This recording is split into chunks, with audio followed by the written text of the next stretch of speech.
Oh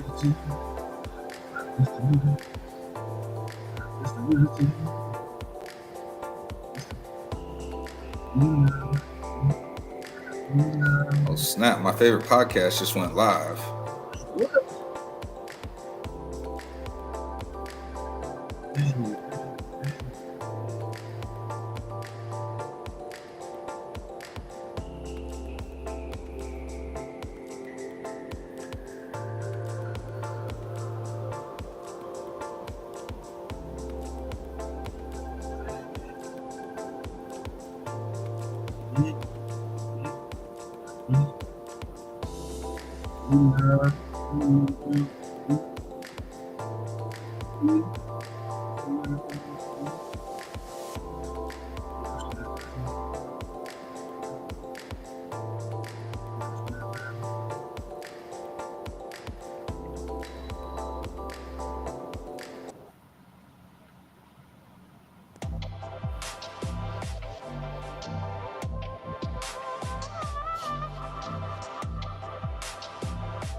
Bless you.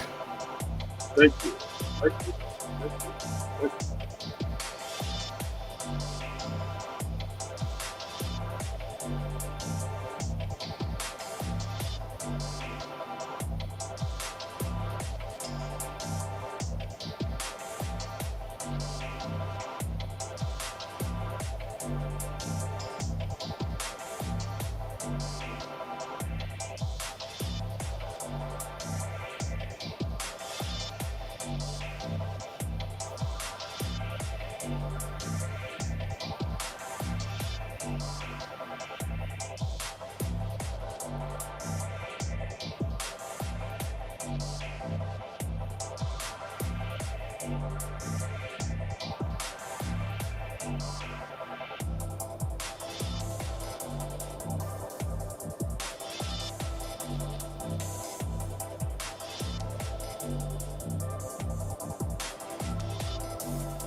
Yeah.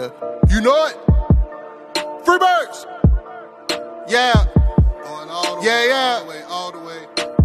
Watch how these pieces get moving like Hasbro. You know it. Ain't no con in these rats, so I'm trying to be calm when it comes to the cash flow. You know it. Talking till I die from the city we ride, no matter the outcome. You know When you out, watch your mouth in the jungle. A lot of them never escape from Agent J when I bait some. 28 in my bag like I'm Freddie T. Agent K when I'm holding the city down, blocking all of the haters like Tony B. It's our year every year. If you quoting me, we gon' see on the field. They know the county, I scream it wherever I go. When I bleed, I just see black and teal. Feel like Brunel when the plays is in action. Every line that I flow always solid. That mean I ain't worried about pockets collapsing. He may go all the way, running the S's and O's. Gotta love how it happens. You ain't part of the gang, I ain't gotta explain why we ain't got no room on the wagon. MIT is the Army, the Navy, the greatest is Jimmy and Keenan, the ultimate package. Ooh, never can care how you feel. You are now in the mix with the men and teal. Nothing but facts inside these conversations. Keep it 100, the law of the nation. With all the smoke, we can meet at the bait. You know the location. Executing the play when the ball cross the plane. That's the game. Hit my little celebration. Then all I can hear is them saying, yeah, yeah. Then all I can hear is them saying,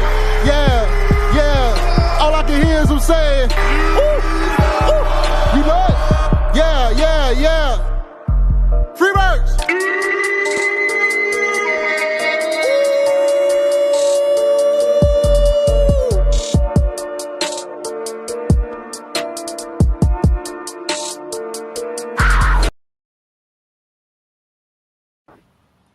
Welcome to the Military Podcast. I am rolling a joint, but I am Agent J. And as always, I'm rocking with my main man, J to the I to the M-B-O. Oh, and You are now in the mix with the men and teal. love it. Love it. Best theme song in the game. What's up, everybody? Best Jaguar song in the game. We got the best Jaguar song, best podcast Jaguar song. Bro, shout out to Chulo, bro. Like, Yes. man, yes. if y'all ain't that, man, shout out to Chulo. That intro was brought to you.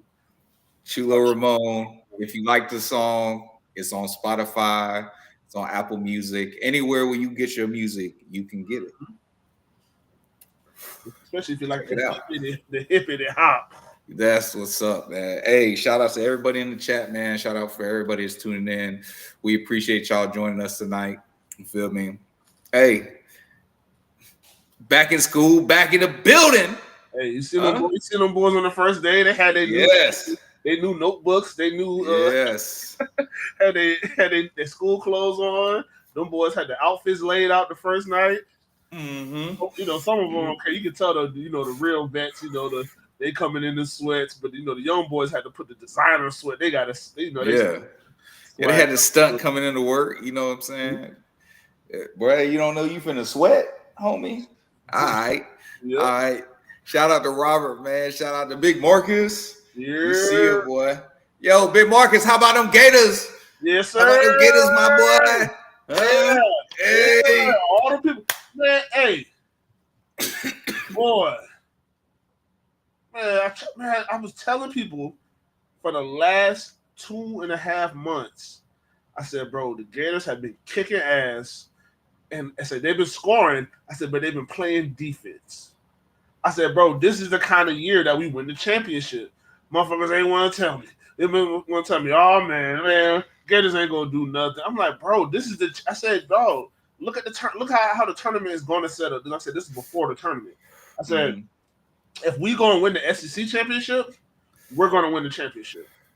I said, the SEC has the best basketball right now, bro, and we the kings of the conference of the best basketball, bro. We know how we're going to win, dog. And what they went, look, 14 or 16 SEC teams got into the tournament of 64. Yeah. And we were the last one standing. We had to knock out a couple SEC teams. And four of them were in the Elite Eight. Yeah. Like, come on, man. Listen, this was a special basketball team, dog. And listen, they stood the test of adversity. Yeah. They stood the test of adversity, dog. They tried it, bro. They was trying it, bro. The referee trying it hard. Shout out to Devin real quick, bro. But you already know. Listen. The boys won the Final Four and the Natty. And let's be real, right? The refs were not really calling the ball their way, bro. You feel me? Like they were letting Auburn and they let the Houston boys get away with being way too physical. right? Well, no, it's not even. I don't even think it's letting them get away with way too physical because basketball, I like to see some physicality, especially. No, I agree with you. But what I'm saying is you weren't holding them to the same standard that you were holding the Gators I to. feel like this: the Auburn game. Auburn game was bad. That to me, that was worse. That was the worst. Yes, it was the worst. It was the Auburn game, but the Houston game, I didn't. You know, the disparity was kind of crazy in the first half, but that's how Houston plays. They're going to play physical. I don't have an issue with how they played us and how we played back. The shit that fucked up, boy, it pissed me off. Bro, you saw when the what was it Ball or whatever, one of the white boys, not Condon, when he got his ass talked on in the first half. Bro, that young man jumped from almost the free throw line and just said, "I'm going through your face." I turned it off and turned it back on. I said my brain needs to reset. He just punched it on that boy, and guess what? Had them shook in that first half, bro. They were getting physical with him. Guys ain't want to shoot, and motherfuckers ain't want to put the ball up. Traveling, we didn't get out of that pick and roll. I'm trying to figure out while we're still in the pick and roll. I mean, real shit. Clayton was taking some crazy threes too, dog. Yeah, but that was most of that was by design. They shouldn't have even been running. They running high pick and roll with a super good with a really good defensive physical team. You can't run that high pick and roll out there and think you're gonna have space to do anything. You really just cluttering up. You're just cluttering up the top of the key for your guard because you're coming. Okay, so boom, they're playing man defense, but we're running pick and roll. Like it would have been different if they were running the zone. They was running man, but they was running like a high shot. It's hard to explain sometimes. Like people who not like super basketball people, but regardless, you only have so much space from the 3-point line to the half court line. Right. You're running a pick and roll at the 3. You're running a pick at the 3. So now instead of just me and my defender, which is just 2 people here, now I have a pick man. That's a third person who's bringing his defender. Good guy. Right. Now that's 4 people for the switch off. Yeah. So now that's 4 people. Mm-hmm. And in that chaos, another defender can easily just shade towards it. So maybe now that's 5 people in a general area of maybe, I don't know, 10 square feet. Right. Nigga, that's why he was throwing up. Every time he threw the ball, they were just cluttering him up at the top of the key. So when he threw the ball up to try to pass it to somebody, it was getting stolen, it was getting tipped, or he was shooting those crazy ass 35-foot jump shots just to see if something would fall. But to me, that was on coaching, and adjustments probably should have been made. They really, I think he got held in check until the last 5 minutes of the game, and he ended up with 11. Yeah. They stopped going. They went away from the pick and roll. They made him they let him the first majority of the part of the game. They had him handling the ball and kicking the people, and like I said, running that pick and roll, hoping that other guys could get shots. Thank God Will Richards hit some shots today because he hadn't hit any threes in the last couple of games. So thank God he was able to hit shots. And like I said, when it was late in the second half at the end of the game, they got away from that pick and roll, and they was doing some dribble handoff stuff. They were just letting him move more off the ball, catch and shoot, and he was able to give that little bit of spark that you needed right at the end. So, man, speaking of spark, well, everything you just said is very true. And like, listen, yeah, we're Gator fans, but this is a Jags podcast, so I want to relate that to the Jaguars. There's been games where the bad call or no call of the referee and Jaguars, and listen, Jaguars aren't the only team that suffer from this. I think a majority of the teams suffer from this, where there's just times where the refs make bad calls or no calls, and it costs you a game. You know what I'm saying? Cost the Bengals a chance to go back to the Super Bowl. You know, what's another one that's more recent? Give me another example, Jay.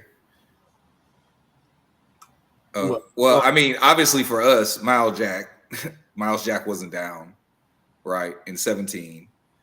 That's an obvious one for Jags fans. Yeah. But anyway, my point is that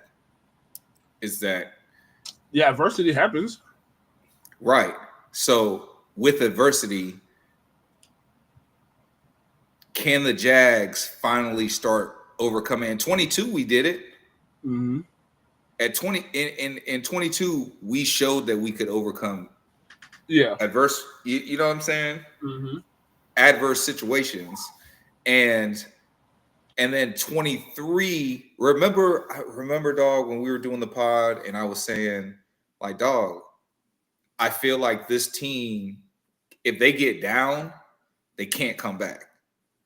Like, the only way they were going to win a game is if they just had the lead, and they had to lead the majority of the game. And I wasn't talking about like a touchdown. I was just saying, like, if they get down, like 10 points or more, they couldn't come back. Exactly. And that was the case. That's what ended up happening. And then from then it turned into, damn, we can't even score like that. You know what I'm saying? Like, at one point, we had one of the lowest averages of points scored in the league. Like, our offense couldn't do shit, right? So what I would like to see from the Jaguars, I would like to see them be able to start overcoming really themselves, right? Because they put themselves in a lot of those situations.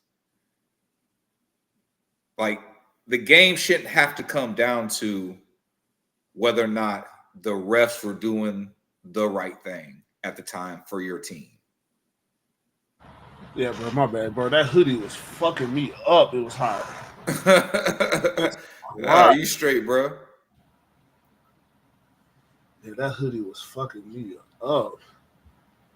But you feel what I'm saying, though?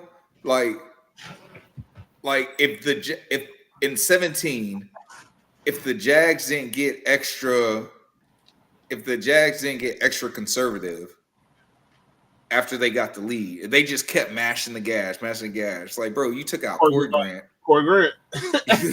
He took out Corey Grant. Corey Grant was doing whatever the fuck he wanted to on them boys. And you sat down the high hand. You sat down the high hand for what? You feel me? And then and even then, Blake was on point. And you take the ball out of his hand. Yep. Right?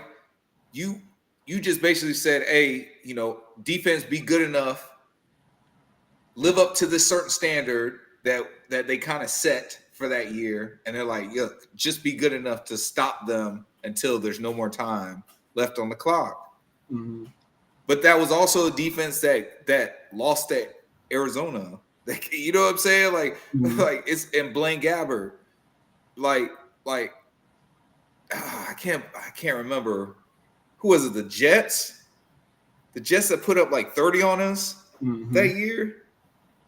Some crazy shit like that. You know what I'm saying? Like, dog, this defense had been known to be gash, and they were known to be super physical. Mm-hmm. You feel me? Bro, you're knocking out their fucking tight end. Mm-hmm. Gave Gronk a fucking concussion. On their ass. Bro, and flat, you know what I'm saying? But that shit shouldn't have mattered. Yeah.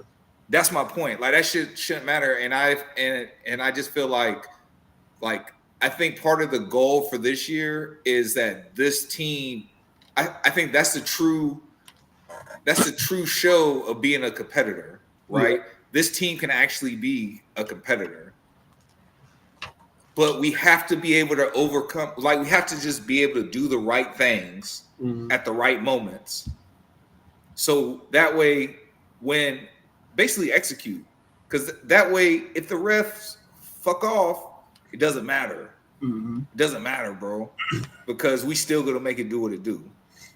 What Big Mark is talking about? Jay, this may be a dumb question, but is zone defense in basketball similar to zone defense in football in theory? Yeah. See, that's when you put it in theory, kind of, but not really. I mean, well, yes, somewhat in theory, Yeah. because you can have. It's a dimension. It's just like you said. It's a dimension thing. What's the In the dimension is so big, Yeah. and you cover this portion of the dimension. It's the same thing on a football field. Yeah, It's just well, the football field's bigger, it's just I think and there's more players on the. Yeah. You know, well, there's a lot more. There's just a lot more nuance because with a man zone in you can do basketball has these weird zones. Like there's a 2-3, a 2-3, a 1-3-1. yeah, where you have a star. You can go 3. But all that is a zone with a man. Yeah, well, it's just zones, and depending on, you can have a box in one. Like, there's a lot of shit you could do on defense. It's somewhat similar, like I said. In theory, yes, because the theory is this part of the field or a court. Like, that is your responsibility. So if we're playing a 2-3, and you got the two guards up top and everybody else kind of back, you got your corners and then your paint. There's a lot of responsibility for that center, or if you run a 2-1-2 or something like it's a lot of responsibility for the center to make sure you're still protecting the paint, but you can't just stand in the paint because they'll get a defensive 3 seconds. Right. So you have to be flexible. It's in theory, yes, but in an application, no. I mean, no, because again, the dimensions that they're working in are different, and the number of people involved are that's why I said. In theory, yes. Practice, no, because it's not. Now you're talking about 5 guys to do the same job, or to do a defensive job of 11 people, whereas you don't have to deal with linemen like. Well, yeah, no, they're not similar in that way, but I think he was more speaking of just again having that spatial responsibility. That's all. That's how I interpret it. Well, that's what I say in theory. That's what I say in theory, yes. But in practice, they're not similar. No, but the concept is though. Yeah, the concept of zone is. That's why they're both zones, because it's just I think that's what he was asking. But yes, Robert, any defense coordinator can be better than Ryan Nielsen. At least you hope so. You hope so, because it's always possible a motherfucker could be worse. Yeah, especially when you know what defense we're running. Right. We still don't know what defense we're running. But yeah, bro. We shall overcome. Okay. Doing Negro spirituals today? Hey. That's all I want. I want us to overcome them. Oh, I just want us to overcome, dog. All right. Jags exercise Trayvon Walker's 5th-year option. Big 5th year. Yes. I love it. Man, shout out to Trey.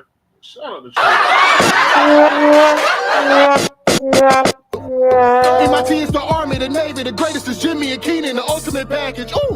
I was gonna say, where's that game clap? Shout out to Floyd. Let's keep the Rondo Power, bro. Shout out to Trayvon, man. Trayvon gonna get that, bro. 15 million. Yes. Was like another 15 million. Yeah. Hey, go get your paper, man. Go get your paper. Gave it to him in his 4th year. As you should. And Liam had said earlier that they were in talks about an extension. But, while you're talking, if you can't come to a solution, you at least still got them tied up till the end of 2026. Yes. So, shout out to the team. That's a good move, right? Definitely want Trayvon in the building. Listen, there's a lot of Trayvon hate out there, and I really don't understand it. Somebody even said that Trayvon had manufactured sacks, like his sacks, Like he just lucked up into having double-digit sacks 2 years in a row. And I mean, listen, he had 10 sacks when Josh Allen was getting 17. Yeah. He gets 10 and a half sacks on a really bad defense. His production didn't fall off. You know what I'm saying? His production didn't fall off. Look, two different coordinators, two different schemes, both 10-sack years. Yeah. Josh excelled, and then Josh ended with what, 8.5? Yeah. 8.5 sacks. And Trayvon Walker's his pass rush, his win rate for pass rush went up. Yeah. Like tremendously. Yeah. Like this is what you're supposed to do. Like most teams who like their players hit them with the 5th-year option. Right. Like if they didn't exercise the 5th-year option, that's where the issues can start to lie. Right. I.e. Devin Lloyd, and we're not at the press conference part yet, but when asked about Devin Lloyd and his 5th-year option, the coach said, "Well, we didn't do that. We still, we're still talking to him. We were da da da da da da." And then when asked about Trayvon Walker's 5th-year option, yeah, we talked with him and we felt like it was da da da da. Like I'm like, oh, okay, so the right is like, you know what I'm saying? I'm just listening for shit like that because they asked the same question just about 2 different players, and it was just like, well, we're still trying to see. That's not good. You know what I'm saying? That's not good. Like we're still trying to see. That's not good because they should already know, even just by film. Yeah, they got 3 years of film on you. Playing against watching your practices when you had joint practices last year. Like, you know what I'm saying? Right. Shit like that. So Liam Cohen knows, and like I said, we're gonna try. And all I took from that, I guess we could kind of roll that into the press conferences. But what I got from him talking about, especially with Devin, we're gonna see Devin rush the passer this year. I'm assuming we're gonna see Devin move around, do some shit. Yeah. And it's fitting. We might as well bring this one up too. And it's fitting because that would play more into the role that he had when he was in college. Yes. It just so happens that number changes also happen. Yep. And he took 0. Yep. Because Gabe gave it up because Gabe Davis went back to his 13 that he had at Buffalo and at UCF. Well, now that Christian's gone. Now that Christian's gone. So,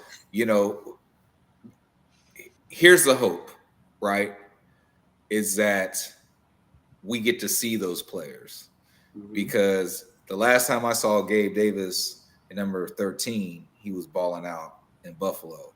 The last time I saw Devin Lloyd with 0 on his chest, he was doing his thing at Utah, right? And he was wrecking shit. He was disruptive. He was rushing the quarterback. He was making plays, right? If I'm going to take it as a sign that like we're going to see those players this year. I would hope so. I think that's the thing. That's the thing to consider. Obviously, I'm being optimistic. Obviously, I'm trying to talk something into existence. But that's what the O stands for. That's right. You better believe it. But at the end of the day, like, why not? Why can't that be a possibility?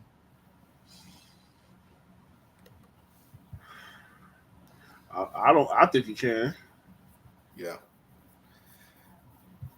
I think he's got it in him, dog. And I also believe that he was never used right. I also believe that. So I could see if they used him more like how they used K'Lavon Chaisson,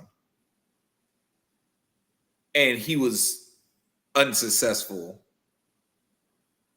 then I'd be like, yeah, it's time to move on from Devin. But I've never actually got to see him use, at least how I feel is proper, and a lot of other people that know ball and watch film and have watched him play at a extremely high level in college.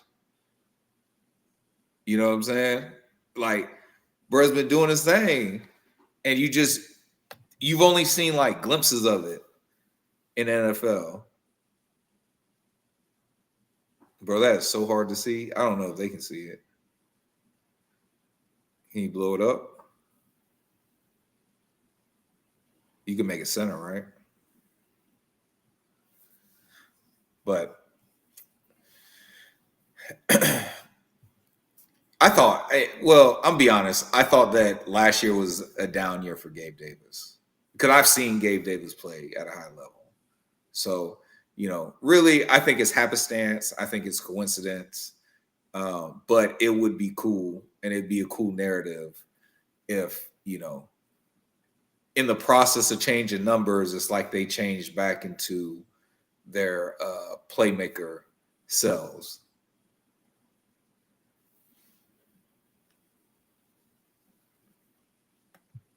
Hold on. Well, I see Josh getting in. Oh, yeah. I mean, yeah. I mean, how many players get a third contract? I think that's how common do you think that is? I can't hear you. I think you're muted. Yeah, I'm not sure. Does it have that small box now, or because I don't know if I switch back, I feel like it's not going. Do you see Devin Lloyd big? No, but I wear glasses too, dog. So no, I got the best eyesight. I don't know if there was okay. It's. But no, I can't read any of the names. It's just like a white line for me. Okay. Well, I mean, we can say them out loud. Yeah, you can just say them out loud if you want to. Yeah. But yeah, we got Devin Lloyd going back to 0. Mm-hmm. We got Jordan Lewis is going to be wearing number 2. 2. That's a good number. You got to keep his 2. Mm-hmm. De'Ami Brown is putting the 5 on. Yeah, he's putting the 5 on. That's the Bordeaux Cisco. Nick Mullins. Hopefully, we never see him. 12. Yep. Got that from Duvernay. Yep. And obviously, Gabe. Gabe at 13. Eric Murray at 29. Damn, who was 29? I feel like that was like a Eric Hallett or something. Yeah, something like that probably. Chuma Idogwa, number 55. Oh, he got 55? I thought Fred Johnson had got 55. No, Fred Johnson went back to his he went to his number at University of Florida. Big 7-fold. Oh, he got Cam's number. No, he got his number. Facts. Okay. His number. I got you, Tom. Patrick McCarry, 65. That was Morris, right? Yeah, Linder Morris. Mm-hmm. Robert Hainsey, 73. I don't know anybody that wore 73 last year. Johnny Munt is going with 81. Who had 81? Hunter Long going 84. I feel 84 was Elijah Cooks. I think so too. I think that was Elijah Cooks. Luis Reese Zabit is 89.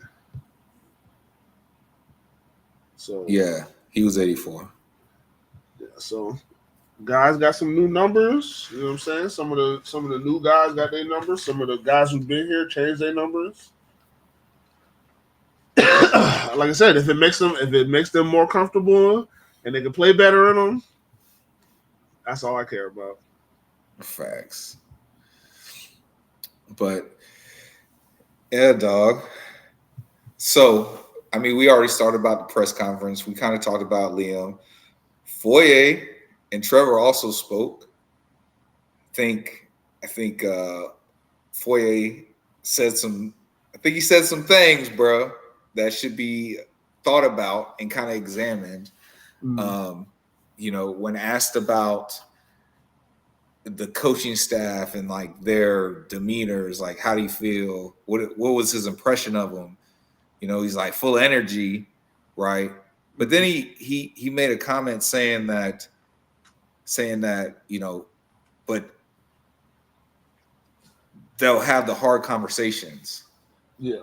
Right. And he says, and I prefer that. I prefer for you to come to me and tell me if I'm messing up so I can fix it. Mm-hmm. You know, so I can go out here and I can do my job better. Right. And I can see this being true. I don't think it was like that with Doug. I think Doug was very passive aggressive. I mean, Doug, like he showed that in all his press conferences. It was never anything like front runner Doug. Direct. Yes. Yeah. It was the typical front runner Doug Peterson shit. Mm-hmm. Doug Peterson, when shit's going good and you're winning, he got all the energy and all the enthusiasm. He's fun. Yeah, he's fun and ice cream. Let's get it. Yeah, but when shit go wrong, he just flustered and just starts to go into a shell. And it's like, bro, no. This is when your team needs you to dig deeper and coach their ass, bro. Right. And stop putting all the onus on the players. Like, bitch, you the coach. If some shit if some shit not working, you need to change some shit so that it works. Not just goddamn keep doing the same shit, just hoping the shit going. No, bro, that shit's not gonna work like that, dog. Right. And you don't want to. You want to be you're trying to be too much of a player's coach and a whole bunch of other bullshit. Like, no, bro, and you're not even really being, like I said. I don't want no coach who's not going to defend my quarterback. Yeah. If he plays like shit, say it. But motherfuckers taking cheap shots at him and all this other shit, like you ain't never defend Trevor. Yeah. So it seemed like especially towards the end, it just seems like he always had something positive to say about Mac. You know what I'm saying? But yeah, because he relates to the backup quarterback. He didn't relate to the number one overall draft pick. He had some kind of heart. Like, listen, I fuck with Mac, but he from the city. That's why I fuck with Mac. Right. Like, you know what I'm saying? But you putting confidence into the backup. Like, bitch, where was all the you ain't put no confidence into your starter. You didn't want him to succeed. You just wanted him to spread the ball. Man, fuck that offense, dog. We just wasted a whole fucking year of Trevor Lawrence because you wanted to be stuck in your ways and be tied to the hip with that Press Taylor. Bro. Just picture. I know we always say this, bro. And I don't want to linger on this part, but just picture if we featured BTJ from the beginning. Yeah, if we did that, that means our coaching staff would have had some competency and changed how they view things, and we wouldn't have a new coaching staff right now. Right. But their inability to change and to grow as an offense is why we have a new coaching staff. So I appreciate it, Doug. Yes. Real quick, man. Yo, Win Model, what's up? Said he was just tuning in. We haven't talked about any draft yet, but we didn't even plan on talking about draft, honestly. But we have been saying we want Mason Graham. Like if Travis Hunter is there, take Travis Hunter. If Abdul Carter's there, take Abdul Carter. But if they're gone, it's Mason Graham. That's we've said that for a while now.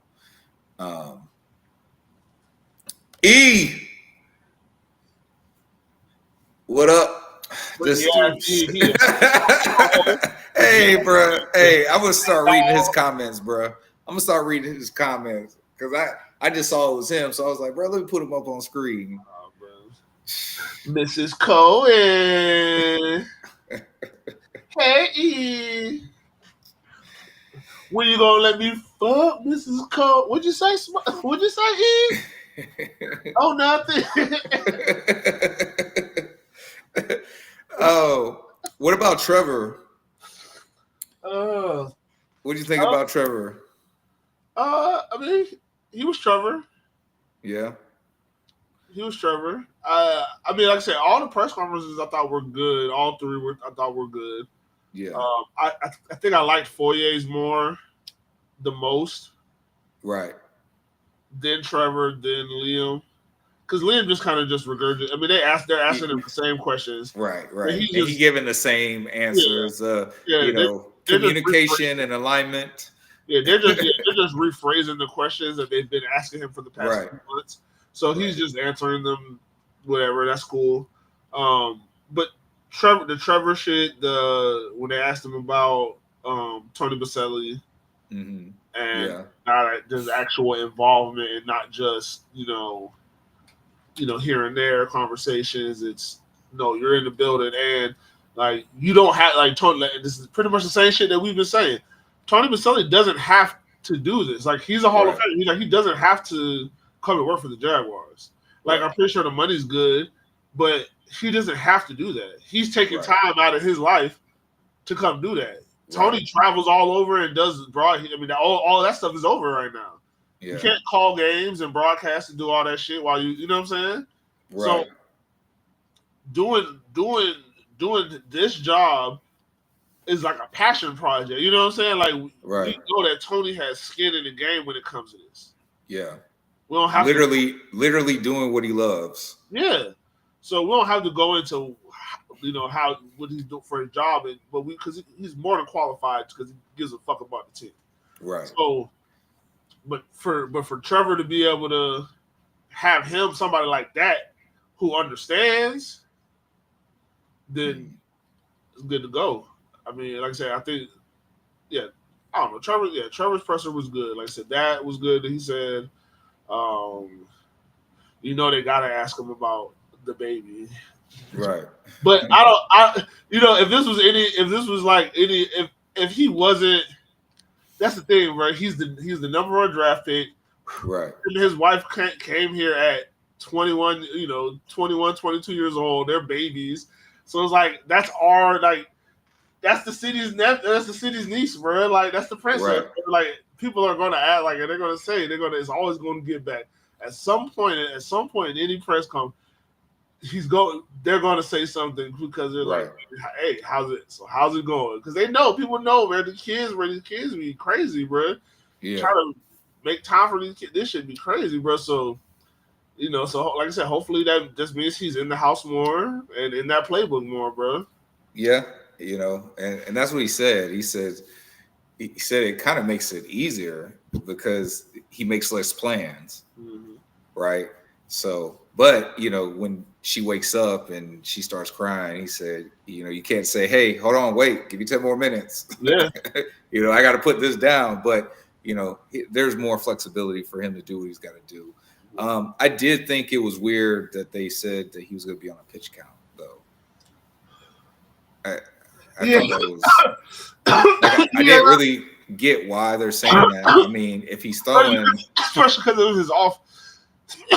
Oh shit! Especially because it was his off shoulder. Yeah, it wasn't his throwing shoulder. But I mean, like I said, they're working. I just think the best part about Liam shit was they were talking about mechanics and Trevor. They asked Trevor about the two, just footwork stuff. So I want to see how they attack him with his footwork. That's probably the most important thing. Like I took from like him and Liam's press conference kind of together was cleaning up the mechanics, and I watch every time they do a video on Trevor, the QB school. Every time he does a video on Trevor, like he talks about Trevor's feet, right, and that he gets wide, he gets like a little fishtail thing, and that could be some of the accuracy issues because his base. Right. So for hearing that for the last couple of years, by watching those videos, and then Liam coming in and saying, we got to fix. These are the things that we feel like we can improve on with Trevor but definitely getting the feet down. And I'm guessing that's what they're working on now. Right. Because So, nothing. Yeah, I mean, it's basically like part of the mental install right now, phase 1 of their schemes, and and weight training. Like they're not getting on the field. Yeah, they can't do that. Hands. But but they can work out, they can condition, and they're studying. You know what I'm saying? They're getting their playbooks. Conditioning guy was kicked their ass. Hell yeah. As a Foyer said, he's like, came back. He's like, I didn't think it was gonna be that, but he was like, shit. If this is what it is, and this is how we gonna do it, then let's do it because I'm ready. Let's do it, yeah. So like we're looking for this team to be successful, right? Yeah. So let me ask you this question. How do you determine the difference between when a team is being successful or they actually turn it around? Well, for example, just let me give an example, so just in case somebody doesn't understand what I'm saying. Well, I was just about to give an example. Okay, who you go give? A successful season. Yes. Would be the Jacksonville Jaguars 2022. That was a successful season. We were coming off of Urban Meyer and Darrell Bevell. We had a new coach. We won 9 games for the first time in however many fucking years. We went to the playoffs for the first time in 5 years. Won a division. Won a playoff game. That was a successful season. The reason it didn't get turned around, and it was headed towards turnaround. The reason it didn't turn around is because the next year you did have the same record, but you didn't win the division and you didn't make the playoffs. And to follow that up, and that's what gets you veered off from about to turn it around. And then you had a 4-win season. So no longer, so you went from having a successful season in the middle of a turnaround season into a horrible season. Cliff dive. Tank. Just the worst. Right off the cliff. Yes. Thelma and Louise. Mm-hmm. So you're saying that a successful season is, an anomaly, not even an anomaly, but it can be an anomaly. It can be an anomaly, but a successful season is something that happens just once. Yes. Right. Okay. Because it is a successful. And you're saying if you then string, so then would you say if you then string successful seasons together, then you can call it a turnaround? 90%, yes. I think there's outliers. I think there can be outliers in a turnaround. So, okay, the Houston Texans, have they turned it around, or have they just been successful?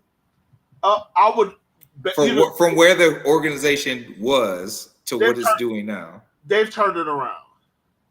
Okay, and that's based off of 2 successful seasons. Based off of 2 successful seasons where they won the division back to back, right? Yeah. They won the division back to back. They won a playoff game 2 years in a row. Mm-hmm. Because like I said, the first year was a successful season, just like how it was with us.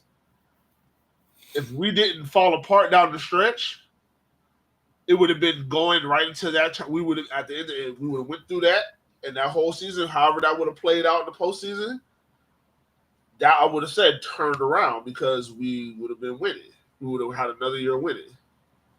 So they are turning it around. This next year is pivotal in the turnaround because you either go you just won their 9 or 10 games because if you go out there and win 4 games, somebody will get fired. I don't think so. Well, maybe, Okay. maybe, but I mean, no. I'm saying it depends, yeah. What's but up? Yeah. more likely, but not Liam. No. I'm not talking about us. I was talking about the Texans. Okay. I was talking about the Texans. If they I'm fall sorry. off the cliff and go win 4 games next year, somebody could get fired. Somebody could get fired. Thank God you would be. Well, they already fired. Like they went to the playoffs and fired Bobby Sloyd. Yeah.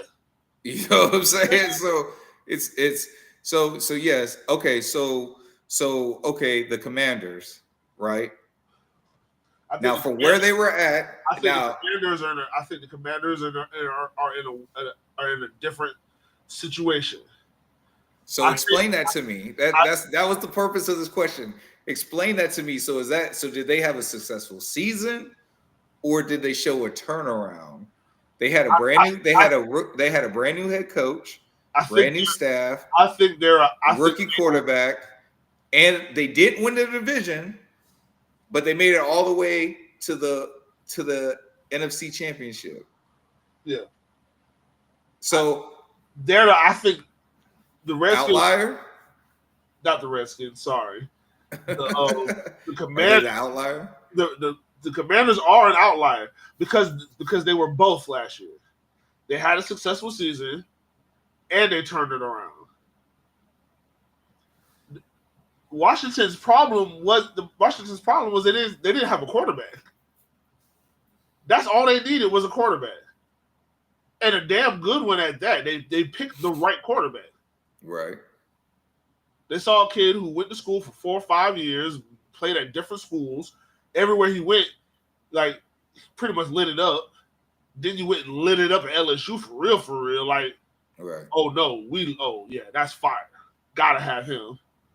You plug him into what I'm assuming was already a top 5 defense. Even if they were dealing with coaching changes, like that was still a well coached defense. Like they didn't have no quarterback.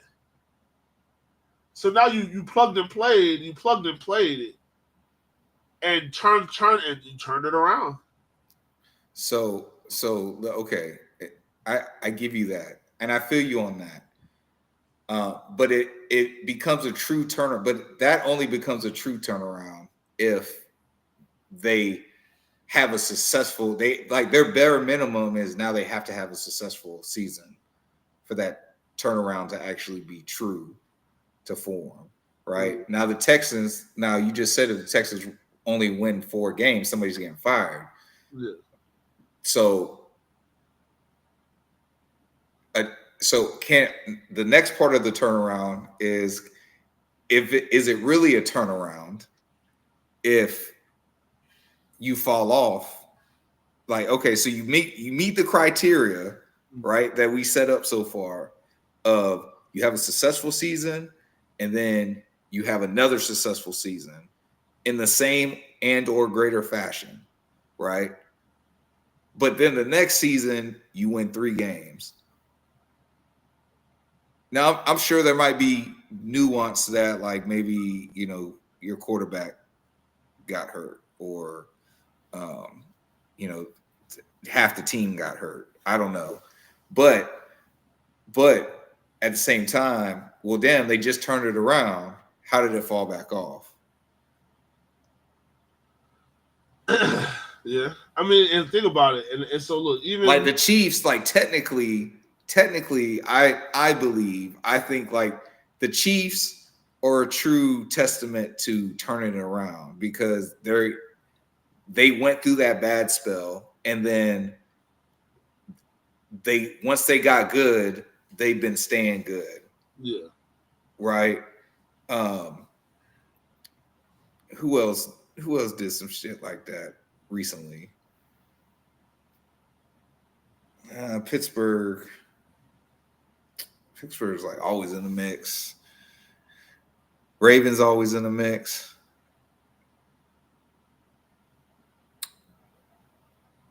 Bruh, to be honest with you, I can't really think of a team, maybe the Patriots. Mm-hmm. Maybe the Patriots, but right before Bledsoe. But I really, that's what I'm saying. Like I think I keep hearing people say it, and I just feel like we dub these teams too quickly. Yeah. With oh, they turned it around. Look, and when we do that, I think that messes up what our actual expectation should be of a team year in and year out. Look, because in reality, only one team can win the Super Bowl. 32 teams in the league, only one team can win the Super Bowl, right? Only two teams can win the conference championships. You feel what I'm saying, dog? Like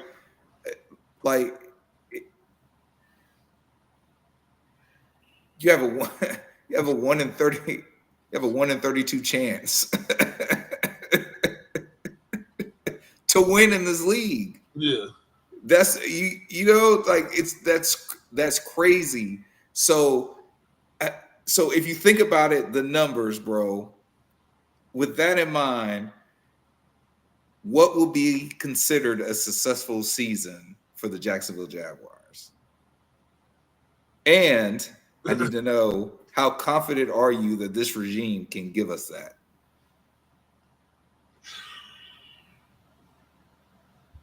A successful season for the Jaguars is shit. Well, a successful season for the Jaguars is shit. At least getting back to 9 wins. Shit, if these motherfuckers at least a winning record. A winning record. Okay.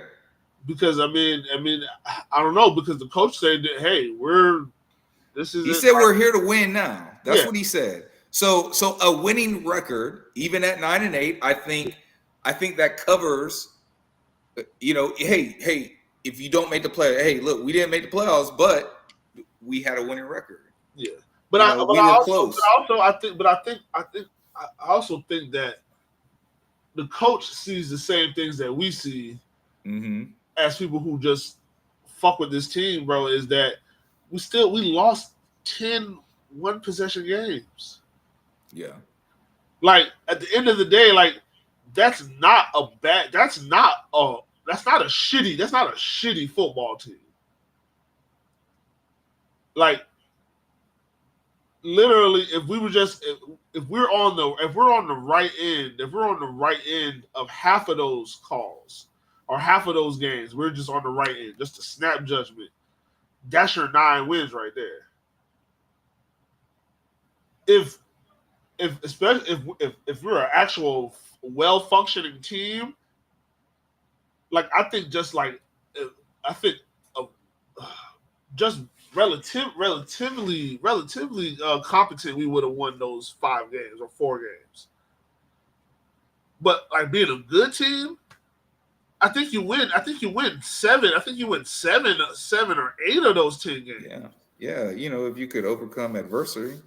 Well, that's what I'm saying. Like, Did we open the show with that? That's what I'm saying. Yeah, a good team, yes.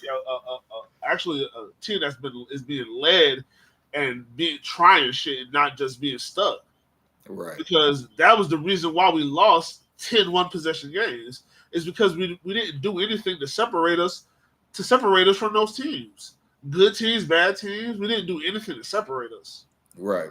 So those are the same results that we're gonna get every single time. But like I said, we watched a lot of competitive football. We've watched a lot of shitty football from the Jaguars. I think the coaching staff sees that, hey, this isn't the worst. Like, this isn't us taking over this team in 2020, because who the fuck wants that job? Right. You know what I'm saying? Like, yeah. You got it, yeah. Okay, so what's your confidence level that this regime can give you at your version of a successful season? I mean, for that, it should be pretty. I mean, really confident that they could do that. I think they could do that. Like now, how confident am I in that they're turning around? That's a lower number. I think we can have it. I think we can have it. I'm not gonna believe in it. This is the only way that I believe that I would ever say that we turned it around is if we went to the Super Bowl. Is if we went to the Super Bowl because in winning the AFC Championship, we have done something that we have never been able to do before. I didn't even say win the Super Bowl. I just said get there. Yeah. You know what I'm saying? Like obviously, if we get to the Super Bowl, I would love us definitely turn it around. I feel like that elevates us. So maybe that's a whole nother. Yeah, it might be a whole nother conversation. Maybe that's a whole nother thing from successful season, turning it around and elevating. Because I think getting to the Super Bowl is that. Well, if it's a one time, okay, and if it's all in 1 year, then it could be. That's what I'm saying. It's all in 1 year. But if that all happens, let's say we go to the Super Bowl this year, okay. Like that's a successful season. Yeah, of course. I don't know if it's turned around yet. No, I gotta say we turned it around because again, we did something that this team has never done before. Yeah. We have won the AFC Championship. Now look, if you win the Super Bowl or even go to the Super Bowl, but if you come back the next year and you fall off, then that's an out of body experience. It was a successful season. you just had an out of body experience. What is a successful season? That's what I'm saying. It would still all fall under a successful season. Well, of course it would. But what I'm saying is that it gets a special category as a successful season. It was an out of body experience. You know what I'm saying? Like some people get successful seasons, them shit just be flukes. Yeah, that's what I'm saying. You know, like I don't know, man. I agree with you. Like, our shit was looking like people say that fucking getting to the AFC Championship. That was a fluke because what happened right after that? Right. Well, no, because again, we did something. There's something to correlate it to. Yeah. We've been to the AFC Championship before and we never won it. Yeah. Even with some of the teams that are the best teams that the Jacksonville Jaguars have ever had. At those times, if this team can get past that, if this team can get to the Super Bowl, just win the conference championship, then to me, that would show that oh no, we're in the middle of the turnaround right now. Yes, it was a successful season, but this team has done something that no other Jacksonville team has ever done. And of course, if they were to win the Super Bowl, of course, like we never won the Super Bowl. And then that goes to your point where that's a different conversation. That's if they did that, does that mean that they've been elevated? Yeah. Like, could they be the new bully on the block type shit? So, what did it say? Got to make. Oh, I don't know why the stream does that. Turns the emojis into words. Yeah. Got to make playoffs for a successful season. Okay. Hand orange covering eyes. Hand orange covering eyes. Hand orange covering eyes. Hand orange covering eyes. What win models say. I think Shane Waldron is going to pay off in a big way for the Jags in the passing game. I like what he did with Caleb in Chicago. Didn't they say he stopped talking to Caleb in Chicago? Well, we ain't got to worry about that. Liam's he's got his fingerprints on it. But I don't dislike the Shane Waldron being the passing game coordinator here. I'm not mad. But in my opinion, I think that this team, I've been saying it for weeks, that they keep saying the same message. They are one band, one sound, right? And I really think that the way that I'm hearing Trevor talk, the way that I hear Foye talk, even Joshua Hines Allen is in the building. He's usually in Arizona somewhere or Wyoming, or you know what I'm saying? Like he's off somewhere training, but he's here in the building right now. Mm-hmm. You know, I think that this, at bare minimum, they're going to do what they say. Now, in doing what they say, will that automatically equate to more wins? The hope is yes, but we actually don't know that. But for me, I think a successful season has to be we win the division, which ultimately we go to the playoffs. Yeah. Like that's a successful season to me. Like I will take a 9-win season, even if it's not a playoffs, because it is a winning season. But I think we have better than 9-win players on this team. Yeah. You know, I think we have the talent. And I see a coaching staff, and I'm hearing a coaching staff say a lot of the things that we've said on this podcast, that other people that you read articles from and listen to have said on their platforms, right? And now we finally have Tony Baselli in the building, who speaks from a place like us, like where we come from, and how we see the team and how we believe the team should be, right? But yeah, I think they can do it, and I think that winning the division and at least going to the playoff game. You ain't got to win the playoff game. I want you to. I want you to go all the way, obviously. But you know, win the division and host a playoff game. Yeah. That's going to be my expectation for a successful season this year. And lastly, bro. Oh, hold on before lastly, bro. Yeah. So, bro, you know we don't, bro. We didn't really talk about the draft. We did talk about a couple seconds on the draft. We're not hosting any. We're not having any top 30 visits.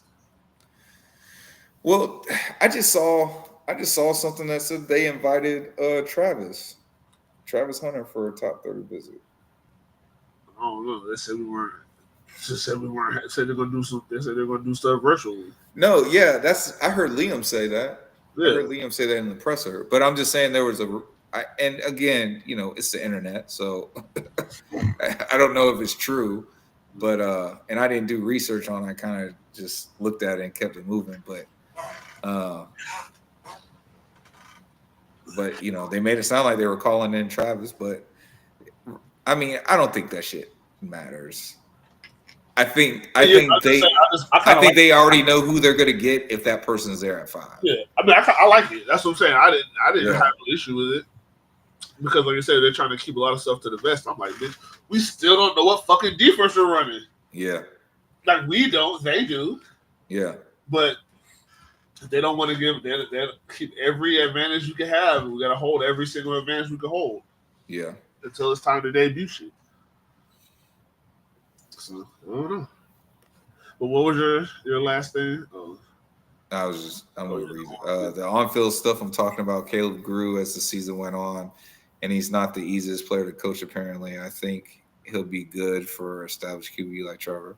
Yeah, no, like I said, I don't have a problem with Shane, but I was really making a joke, making light of what you were talking about. Because especially because Doug Peterson stopped talking to Trevor Lawrence 2 years ago. Had to have. Oh, maybe.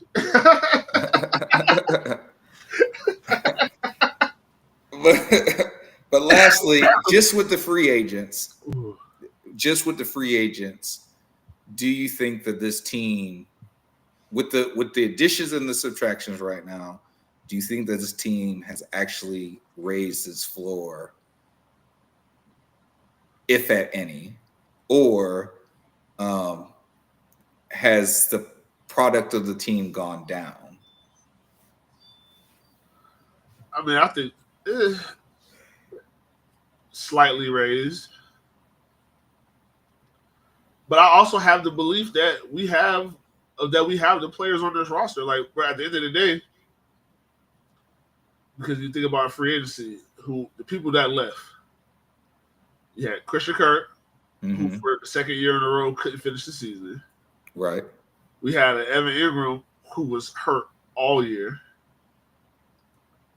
Andre Cisco, who came in camp big and strong, but a little bit slower. At his worst season as a Jaguar. So if we're talking about based on how they performed and where they were at on the team and what they provided for the team, they didn't really provide much. So I know what we think of them at their best. Right. The problem was they weren't at their best. So their floor was lower than it had normally been. Right. So addition by subtraction. I'm taking away negative plays. I'm taking away negative people that were negative impact on the team last year. Regardless of play or not play, were you a net negative or a net positive? I think those players ended up being net negatives because if you're not on the field, right, you can't catch Evan Ingram can't catch 115 balls if you're not on the field. Right. That's a net negative because you just went from 115 to whatever the fuck how many passes you caught. Christian Kirk, same thing. There's 2 years in a row you ain't finished the season. Right. There's no positivities there because last year you did it, the next year you did it. So that's a net negative. You telling me fucking what's his name? Old boy, Parker Washington came in and played really well. Just a net positive. Yeah. Yeah, I will counter though. Britton Strange came in. That's a good comparison. That's a good comparison because I was just because those two, but I was just saying for those actually because they were hurt, and so like Cisco wasn't hurt. Cisco played, so he was just. I don't think it just wasn't really his year. It was just a bad year for him. But the guys that had to actually come in and replace guys and play in limited snaps or throughout the year, they're never the number one nothing in camp. Right. Hey, bro, you got to play. Brent Strange can block. He blocks in the run game, and he catches passes when you throw it to him. Right. So, I think the floor did get raised. I think our offensive line our offensive line got better. I think we got deeper on the offensive line. And if we say trenches is what we wanted, big, strong, fast. The offense, I felt the offensive line room got bigger, stronger, and faster. I think we talked about it during like the hype of the free agency. That kind of leads us to know that the draft probably going to be some a decent amount of defense, and we're still not done signing guys for depth. Right. Like, so I mean, as of where it's at, I think the floor is raised on the Jaguars right now. So my follow-up was supposed to be, my answer may surprise you, and then you took my answer. So, and I purposely didn't talk to you about it. But that was my exact answer. The fact, and Win Model says it right here. We say it on the show all the time, bro. The greatest ability is availability. The best ability is availability, bro. And if you're not there playing, if you're not there helping the team win, listen, yes, you can fuck up on the field, but you have 0% chance of helping us if you're not even there. Yeah. So yes, as long as these pieces can stay healthy, then yes, I'm in total agreement. That was going to be my answer to the question. See, bro, this is hey, murder here, bro. We do. We true to this. We true to this. Not new to this. It's the weed. The weed be letting you know. That's crazy. That's crazy. I even tried to think of something else to say. Like once you started saying it, I'm like, oh man, wait, this sounds like my argument. Okay, all right. Well, what else could it mean? I was like, oh shit, I ain't got time to think of that shit. But no, but yeah, dog, I totally agree with you that that just by subtracting the stuff that wasn't helping you really at all, I think you made it better. Like we've literally at my job, we lost $1 million property, right? We didn't lose it. We fired ourselves from the property, right? Because we just weren't making money. It was a loss, right? As soon as we dropped it, our value went back up. Yep. You know what I'm saying? So, you know, just by cutting some things, even though it sounds like $1 million, like bro, if I told you, hey bro, come do this property, they're gonna pay you $1 million a year to do it, you will be like, shit, $1 million? Yeah, I'm there. Yeah, right. But if it's costing you $900,000 to get the work done, now you just profited $100,000. It ain't worth it. Well, we could have took smaller jobs and profited way more. Right.